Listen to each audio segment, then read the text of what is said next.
রাজ্যে অব্যাহত দুর্ঘটনার মিছিল। দুটি পৃথক জায়গায় সংগঠিত দুর্ঘটনায় প্রাণহানি একজনের, আহত 16 জন। দুর্ঘটনা ঘটেছে জোলাইবাড়ি এবং উদয়পুরে। দুর্ঘটনার প্রথম ঘটনা ঘটে জোলাইবাড়ির শান্তিনিকেতন পাড়া এলাকায়।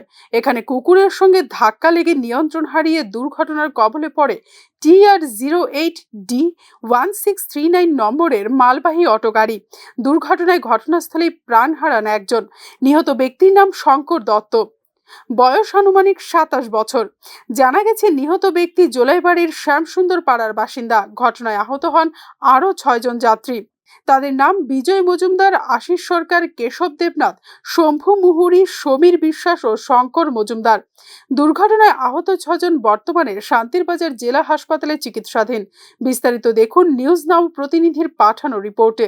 ওইখানে ঘটনাস্থল থেকে আমরা ইনজুর্ড হাসপাতালে শিফট করছি। এর মধ্যে 6 জনকেই রেফার দিয়ে দিছে উন্নত চিকিৎসার জন্য শান্তিরবাজার এবং আগরতলা হসপিটালে।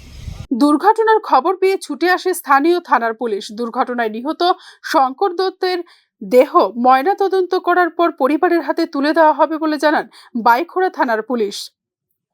অন্য আরেকটি পৃথক ঘটনায় উদয়পুর মহকুমাধীন কিল্লা দার্জিলিং বাড়ি এলাকায় খাদে পড়ে যায় যাত্রীবাহী গাড়ি। দুর্ঘটনায় গুরুতরভাবে আহত হন 10 জন যাত্রী। খাদ থেকে আহতদের উদ্ধার করে হাসপাতালে পাঠান দমকল কর্মীরা। আহতরা বর্তমানে গোমতী জেলা হাসপাতালে ও কিল্লা প্রাথমিক স্বাস্থ্য কেন্দ্রে চিকিৎসাধীন।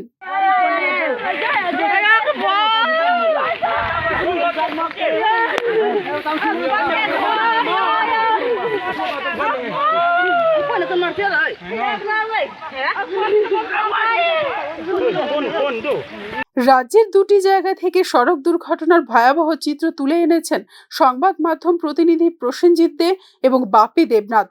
ব্যুরো রিপোর্ট, নিউজ নাও।